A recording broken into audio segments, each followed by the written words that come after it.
जय हिंद दोस्तों। SSC CGL exam 2023 के 14 जुलाई के शिफ्ट 4 का इस वीडियो में हम पेपर देखेंगे जो भी आप सभी लोग को जीके जीएस के क्वेश्चन को बने थे। देखिए, जो सबसे पहला जो क्वेश्चन आया था इसमें थॉमस कप से था कि थॉमस कप जो है कितने वर्षों में होता है। तो थॉमस जो कप है वो 2 वर्षों में आपका एक बार आयोजित किया जाता है। थॉमस का पूछेगा आपका कौन से खेल से संबंधित है। यह बैडमिंटन का खेल होता है। पहला बार इसका जो आयोजन होता है 1948-49 में हुआ था और 2022 वाला जो विनर था भारत था। अगला क्वेश्चन सबसे ज़्यादा जो अगर पूछ ले किसने जीता है तो वो इंडोनेशिया ने इस कप को जीता है। अगला क्वेश्चन आया था समर्थ स्कीम से। समर्थ स्कीम में आप सभी लोग को पूछा था कि अंतर्राष्ट्रीय महिला दिवस 2022 में मनाया गया था, उस पर केंद्रीय सूक्ष्म और लघु मंत्री ने कौन सा स्कीम लॉन्च किया था। तो वो स्कीम आपको चुनना था समर्थ स्कीम। यही इसमें दिया गया अंतर्राष्ट्रीय महिला दिवस 2022 के अवसर पर केंद्रीय सूक्ष्म और लघु मध्यम एमएसएमई मंत्री ने महिलाओं के सम्मान के लिए एक विशेष उद्यमिता प्रोत्साहन अभियान समर्थ को लॉन्च किया है। अगला क्वेश्चन आया था कि सरदार सरोवर जो बांध है वो किस किस राज्य में इसका विस्तार है। तो सरदार सरोवर जो बांध सबसे पहले आप जान लीजिए नर्मदा नदी पर स्थित है और परियोजना भारत की सबसे बड़ी जल संसाधन परियोजनाओं में से एक है जो आपसे प्रमुख राज्यों से होकर गुजरती है, जैसे कि महाराष्ट्र, मध्य प्रदेश, गुजरात और राजस्थान। इन 4 राज्यों को यह कवर करती है। अगला क्वेश्चन आया था कि इल्बर्ट बिल जिसे आप सभी लोग 1883 में पारित किया गया था, यह किसने दिया था। तो जो इल्बर्ट जो बिल है यह आप सभी लोग को यहाँ पर पूरा आपका दे दिया जाएगा, जो कि इसने रिपन ने दिया था इल्बर्ट बिल को। इल्बर्ट बिल 1883 में प्रस्तावित एक विवादास्पद विधेयक था जिसमें जो है वरिष्ठ भारतीय न्यायाधीशों को यूरोपीय अधिकारियों की सुनवाई करने के लिए अनुमति देने की मांग करता था इल्बर्ट बिल। यहाँ पर आप सभी लोग को रिपन के द्वारा जो भी बिल लाए गए हैं उसको हमने यहाँ पर दे दिए हैं। जैसे कि 1882 ईस्वी में आया था वर्नाकुलर प्रेस अधिनियम का खंडन हुआ था। वर्नाकुलर जो है भाषाओं में प्रकाशित समाचार पत्रों में अन्य भारतीय प्रेसों की तरह समान स्वतंत्रता दी। इसके बाद आया था पहला कारखाना अधिनियम 1881 ईस्वी में। इसे अभी आपसे पूछ सकता है पहला कारखाना अधिनियम कब आया था। 1881 ईस्वी में रिपन के समय। 7 वर्ष से कम उम्र के बच्चों को रोजगार पर इसमें प्रतिबंध लगा दिया। 12 वर्ष से कम बच्चों के लिए काम के घंटे सीमित कर दिए और खतरनाक मशीनरी की उचित बाड़ लगाने की आवश्यकता की।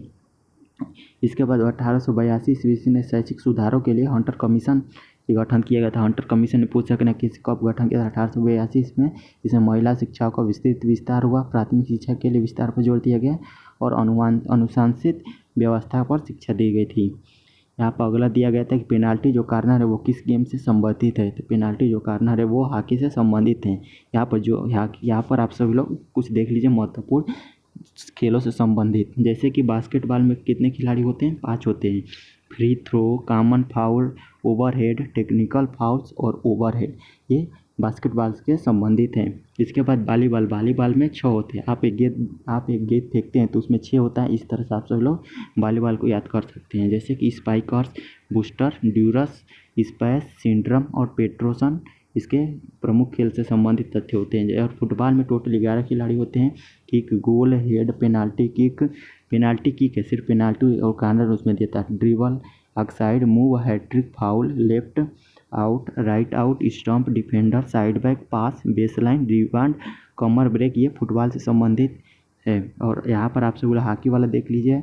हॉकी में टोटल 11 प्लेयर होते हैं, जिसमें bully, shot corner, hattrick, goal, penalty corner, penalty stroke, push in, cut, scoop, dribble, centre forward, half back, स्ट्रोड, सेडर, run, left in, left out. आप ये सभी आप देख लीजिएगा। इसका PDF आप सभी लोग हमारे टेलीग्राम चैनल पर मिल जाएगा।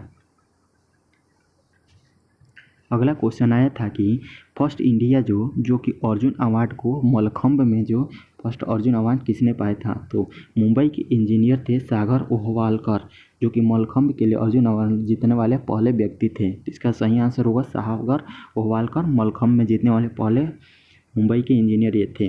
प्रकाश संश्लेषण का स्थान क्या होता है। तो प्रकाश संश्लेषण में आप सभी लोग राइबोसोम कोशिका के में स्थान होता है, जिसमें प्रोटीन का संश्लेषण होता है। और राइबोसोम में RNA अणुओं और प्रोटीनों के संयुक्त कुलत होते हैं। आपको इसमें ये शायद ये दिया गया था कि प्रोटीन और RNA मिलकर क्या निर्माण करते हैं, तो राइबोसोम का निर्माण करते हैं, ये हो सकता है।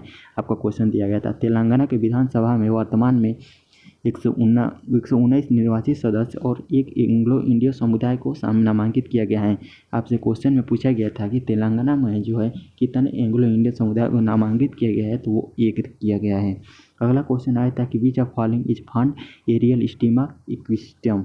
इसका जो इंग्लिश में ही आप सभी लोग कर सकते हैं, हिंदी इसका आप सभी लोग टेप वाई आप याद कर सकते हैं, रीडगेस और फ्यूरस होते हैं।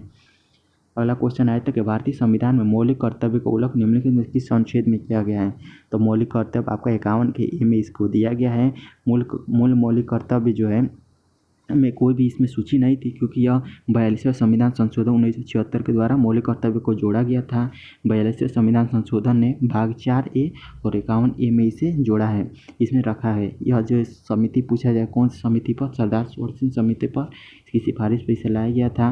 प्रारंभ में मौलिक कर्तव्य की बात करें तो यह 0 थे, परंतु जब इसे संविधान गया वहाँ 10 थे। उसके बाद आप सभी लोग 11वां संविधान संशोधन हुआ 2002 में, 86वां संविधान संशोधन 2002 में हुआ, जिसमें मौलिक कर्तव्य शिक्षा का जो अधिकार है वो जोड़ा गया था। और वर्तमान की बात करते वर्तमान में आपके 11 मौलिक कर्तव्य है। मौलिक कर्तव्य जो है प्रकृति में गैर न्याय संगत है।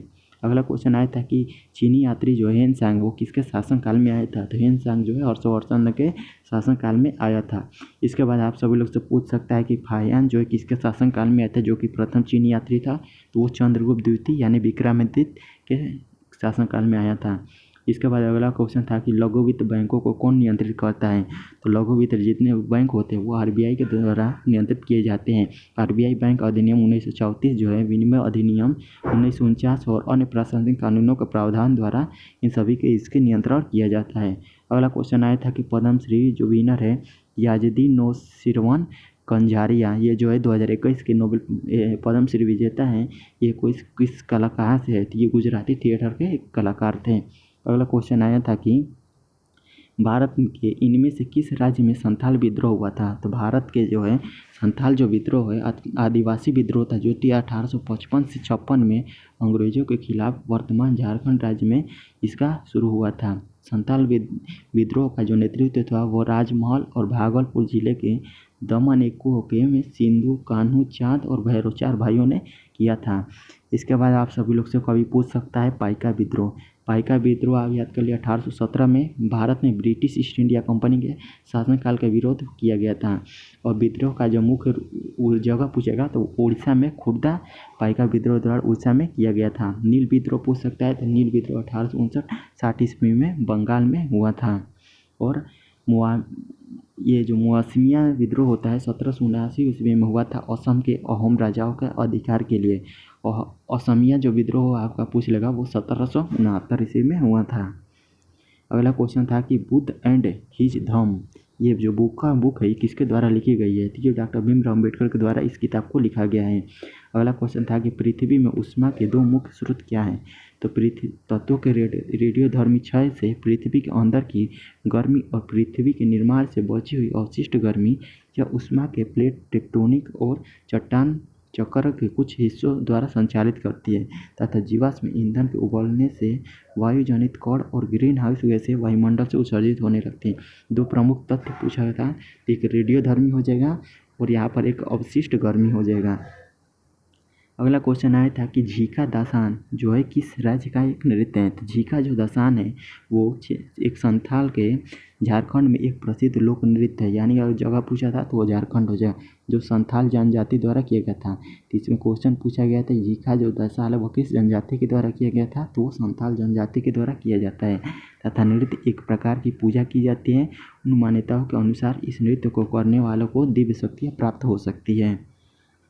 अगला क्वेश्चन आप सभी लोग का फेमा एक्ट से आया था। फेरा एक्ट की बात करें तो फेरा जो एक्ट का फुल फॉर्म होता है फॉरेन एक्सचेंज रेगुलेटिंग एक्ट।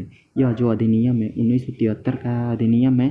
फेरा का जो मुख्य उद्देश्य है वो देश के विदेशी मुद्रा संसाधनों का संरक्षण और उचित उपयोग करना है। इसके बाद एक है फेमा अधिनियम। फेमा का जो फुल फॉर्म होता है फॉरेन एक्सचेंज मैनेजमेंट एक्ट होता है, तथा यह भी 1973 का एक्ट है।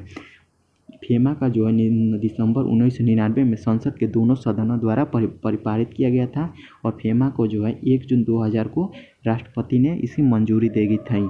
यानी जो फेमा जो है उसका जो 2000 में से लागू किया गया था और इसका जो उद्देश्य है विदेशी मुद्रा का संरक्षण करना और अर्थव्यवस्था के विकास में सही इसका उपयोग करना है। परंतु फेरा की बात करें तो इसका विदेशी मुद्राओं के संसाधनों का संरक्षण करना है। अगला क्वेश्चन था कि मतलब ओलंपिक में स्विमर के तौर पर किसने क्वालिफाई किया 2024 वाले में, तो वो संजना प्रकाश ने क्वालिफाई किया। अगर आप सभी लोग को इस वीडियो का पीडीएफ चाहिए तो आप इस चैनल से जुड़ सकते हैं। इस टेलीग्राम पर डिस्क्रिप्शन बॉक्स में मिल जाएगा SSC अड्डा फॉर यू टुडे, वहाँ पर आप सभी लोग को ये पीडीएफ मिल जाएगी। और अगर आपको वीडियो पसंद आई हो तो वीडियो को आप लाइक ज़रूर कर दीजिएगा।